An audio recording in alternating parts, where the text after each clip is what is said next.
কাঠগড়ায় আনিসুল সালমান, সাংবাদিকের সাথে বাকবিতণ্ডা। সাবেক আইনমন্ত্রী আনিসুল হক ও সাবেক প্রধানমন্ত্রী শেখ হাসিনার উপদেষ্টা সালমান এফ রহমানকে বুধবার আদালতে হাজির করা হয়। সাবেক প্রধানমন্ত্রী শেখ হাসিনার উপদেষ্টা সালমান এফ রহমান ও সাবেক আইনমন্ত্রী আনিসুল হককে বুধবার সকাল 10টার দিকে ঢাকার সিএমএম আদালতে হাজির করা হয়। তাদের কাঠগড়ায় নিয়ে যাওয়া হলে সালমান এফ রহমান ও আনিসুল হক তাদের আইনজীবীদের সঙ্গে কথা বলতে থাকেন। বিচারক এজলাসে আসার কিছুক্ষণ পর কয়েকজন আইনজীবী একজন সাংবাদিককে লক্ষ্য করে বলেন, আপনি কি মোবাইলে ছবি তুলছেন? তখন ওই সাংবাদিককে বলেন তিনি কোনো ছবি তোলেননি। এরপর আরেকজন আইনজীবী সাংবাদিকের উদ্দেশ্যে করে বলেন, আপনারা এখানে কেন? এরপর আরেকজন আইনজীবী সাংবাদিকদের উদ্দেশ্য করে বলেন, আপনারা এখানে কেন? সাংবাদিকেরা আদালত কক্ষে কেন? এর কিছুক্ষণ পর আরেকজন আইনজীবী একজন সাংবাদিককে লক্ষ্য করে বলেন, আপনি এখানে কেন ছবি তুলছেন? তখন ওই সাংবাদিককে বলেন তিনি কোনো ছবি তুলেননি। এ সময় আইনজীবীরা চিৎকার করতে থাকেন।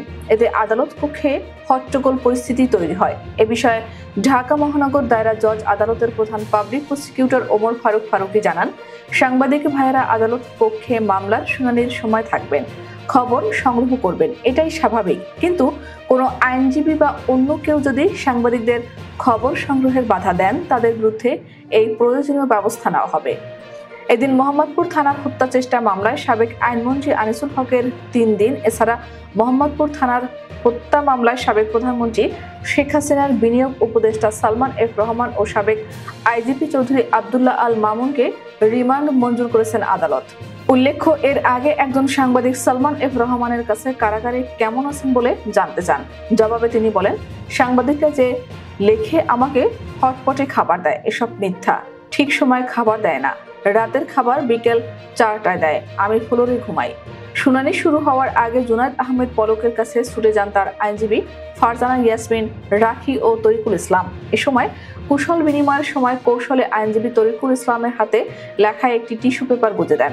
এ সময় বিষয়টি টের পেয়ে পুলিশ সদস্যরা বলেন, টিস্যু পেপার বা কাগজে কোনো বার্তা দেওয়া নিষেধ। তখন এই আইনজীবী টিস্যু পেপারটি লুকিয়ে ফেলেন। পরে জানতে চাইলে টিস্যু পেপার দেওয়ার বিষয়টি অস্বীকার করেন আইনজীবী তরিকুল ইসলাম, বলেন টিস্যু পেপার দেওয়ার কোনো ঘটনা ঘটেনি, আমরা ওকালতনামায় পলকের স্বাক্ষরিত নিয়েছি শুধু। এছাড়া বিভিন্ন বিষয় নিয়ে পলক তার আইনজীবীদের সঙ্গে কথা বলতে থাকেন। এ সময় তার আইনজীবীরাও দেশের পরিস্থিতি, যেমন ঢাকা বিশ্ববিদ্যালয় ও ঢাকা কলেজের মারামারির ঘটনা তুলে ধরেন। এরপর আইনজীবীদের সঙ্গে পলকের চলে নানান কথোপকথন। এ বিষয়ে ঢাকা মহানগর পাবলিক প্রসিকিউটর ওমর ফারুকী গণমাধ্যমকে বলেন, এর আগে দীপুমণিকে টিস্যু পেপারে চিঠি লেখার ঘটনা ঘটে। এতে কয়েকজন পুলিশের বিষয় তদন্ত করা হচ্ছে। তবে আদালতে এসব চিঠি বা রাজনৈতিক বার্তা আদান প্রদান উচিত নয়। এ বিষয়ে ঢাকা মহানগর পাবলিক প্রসিকিউটর ওমর ফারুকী গণমাধ্যমকে বলেন, এর আগে দীপুমণিও টিস্যু পেপারে চিঠি লেখার ঘটনা ঘটান। এতে কয়েকজন পুলিশের বিষয়ে তদন্ত করা হচ্ছে। তবে আদালতে এসব চিঠি বা রাজনৈতিক বার্তা আদান প্রদান উচিত নয়।